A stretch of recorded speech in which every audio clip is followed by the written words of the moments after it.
और अब खबर राजनीति से है। बीजेपी के वरिष्ठ नेता शत्रुघ्न सिन्हा ने एक बार फिर से पार्टी और सरकार को मुश्किल में डालने वाला एक बयान दिया है। सिन्हा ने पार्टी नेता कीर्ति आजाद के उस बयान का समर्थन किया है जिसमें कीर्ति आजाद ने डीडीसीए में गड़बड़ियों को लेकर वित्त मंत्री अरुण जेटली पर निशाना साधा है। शत्रुघ्न सिन्हा ने कीर्ति आजाद के बयान का समर्थन करते हुए कहा है कि इस बात की जांच होनी चाहिए।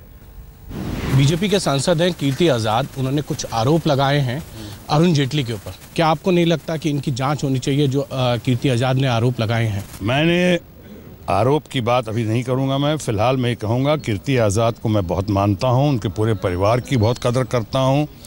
वो देश के बहुत ही बड़े, बहुत ही ईमानदार और बहुत ही सक्षम भारत के चंद बेहतरीन मुख्यमंत्रियों में से एक हमारे लेट एंड ग्रेट स्वर्गीय श्री भागवत आज़ाद जी के बेटे हैं।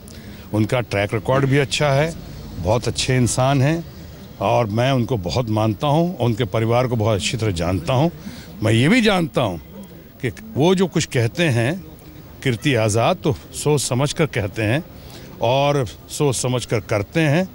ये भी जानता हूं कि पूरी तरह रिसर्च करके पूरी जानकारी और समझदारी के साथ बात करते हैं। अब रही बात आरोप की, मैं उसको अगर थोड़ा सा अलग हट के कहूँ कि सच्चाई का होना और सच्चाई का होता हुआ दिखना दोनों नितांत आवश्यक है। Honesty and transparency must go together. So अगर ऐसी कोई बात है, कुछ लोग चाहते हैं तो सांच को आँच क्या, दूध का दूध और पानी का पानी करने के लिए अगर इन बातों पे विशेषज्ञों के ज़रिए अगर जांच पड़ताल होती है तो इसमें सबका भला है। जिन पे आरोप है उनका ही भला होगा और जिन्होंने आरोप लगाया उनका ही भला होगा। लेकिन जिन पर आरोप हैं वो अरुण जेटली हैं और पूरी पार्टी उनके साथ कह रही है कि उनके ऊपर आज तक कोई आरोप नहीं लगा। वो एक लीजेंड हैं और राजनीति के अंदर एक स्वच्छ छवि के नेता हैं। और जो आरोप लगाए जा रहे हैं उनकी जांच भी हो चुकी है।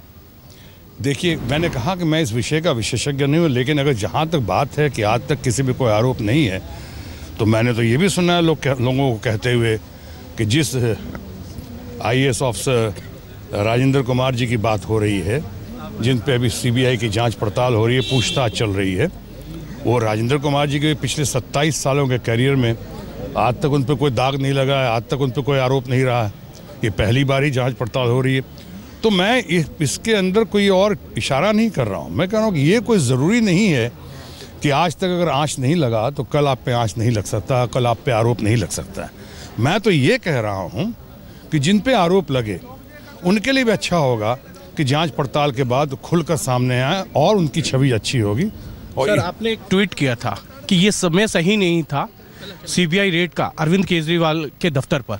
क्या आपको नहीं लगता? और आज अरविंद केजरीवाल ने इसको भी कहा है कि CBI के एक अफसर ने उनको बताया है कि सरकार कह रही है कि ज़्यादा से ज़्यादा विरोधियों को जो है वो घेरा जाए। देखिए, मैं अब उन्होंने क्या कहा है और CBI ऑफिसर का जिक्र किया, तो दोस्त है वो। मेरे तो पार्टी राजनीति में तो सब दोस्त हैं एक दूसरे के। आप आके सेंट्रल हॉल पार्लियामेंट में देखिए, सब एक दूसरे के साथ कितने हंसी मजाक करते हुए गले लगा के मिलते हैं। बात दरअसल ये है कि मैंने जो कहा कि ये सही समय नहीं था रेड का, मैं अभी भी कह रहा हूँ। जैसे अभी मैंने कहा कि honesty and transparency must go together, उसी तरह governance and good politics must go together. अच्छी सरकार का चलाना और अच्छी राजनीति से तालमेल करके चलाना बहुत ज़रूरी है। जैसे मिसाल के तौर पे आपने यूपी में, हिमाचल में किया था एक बार, जिन लोगों ने किया था, हम लोगों ने किया था, नो वर्क नो पे। नो वर्क नो पे एक एडमिनिस्ट्रेटिव डिसीजन तो अच्छा लगता है, लेकिन क्या हुआ, बैड पॉलिटिक्स हो गया। जब चुनाव हुआ तो जिनके यहाँ पे नहीं मिला था उनके बच्चों ने तो कहा कि साहब हमारे परिवार के साथ ज्यादती हुई है और वोट में हम लोग हार गए।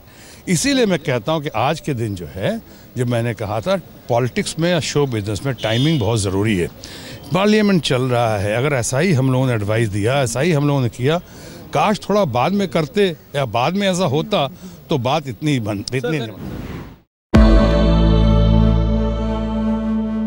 महज 1 सेकंड से भी कम समय में मौत ने उसे अपनी तरफ खींच लिया। एक इंसान के इतने टुकड़े हो गए कि पूरी लाश भी बरामद न हो सकी। मुंबई एयरपोर्ट पर एयर इंडिया का विमान उड़ान भरने की तैयारी कर रहा था, लेकिन उससे पहले So guys, do you know why he's Kukkada Kamalda? Because he's a Delhi boy.